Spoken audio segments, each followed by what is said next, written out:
Paris, one of the world's most enchanting cities. Like many places, it is getting more and more crowded, and an important question arises. How do you enable millions of people to get from A to B properly?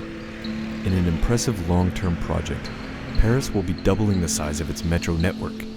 Voilà, donc le Grand Paris, c'est le projet du siècle, hein. On va construire à peu près 200 km de nouvelles lignes sur Paris. Pour la France, ça représente un chantier de 40 milliards d'euros. On va construire en 20 ans l'équivalent de tout ce qui a été construit sur un siècle, donc avec énormément de bâtiments existants. Donc il va y avoir une coactivité très forte entre les travaux et l'existant. On va avoir en tout une vingtaine de tunneliers actifs sur la région parisienne.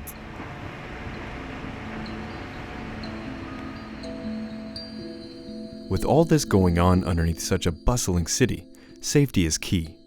That's why Cementis applies a high-level monitoring approach to detect even the smallest of movements before anything could go wrong.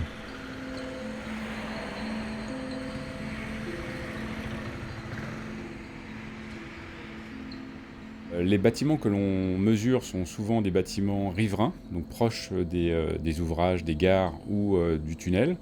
On mesure également tout ce qui est antennes, pylônes, également aussi voiries proches de ces ouvrages.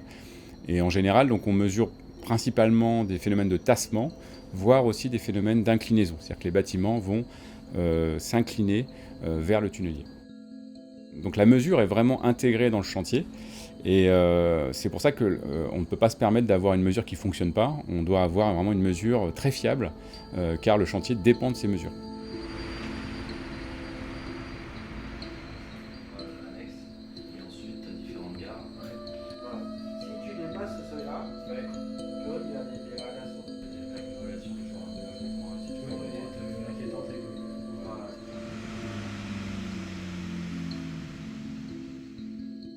Ces stations mesurent à des fréquences de 20 minutes, 24 heures sur 24, 7 jours sur 7.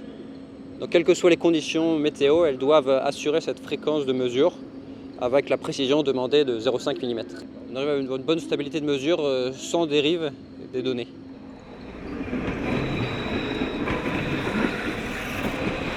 And so, the experts in Paris are providing a safe foundation for what may well be the project of the century.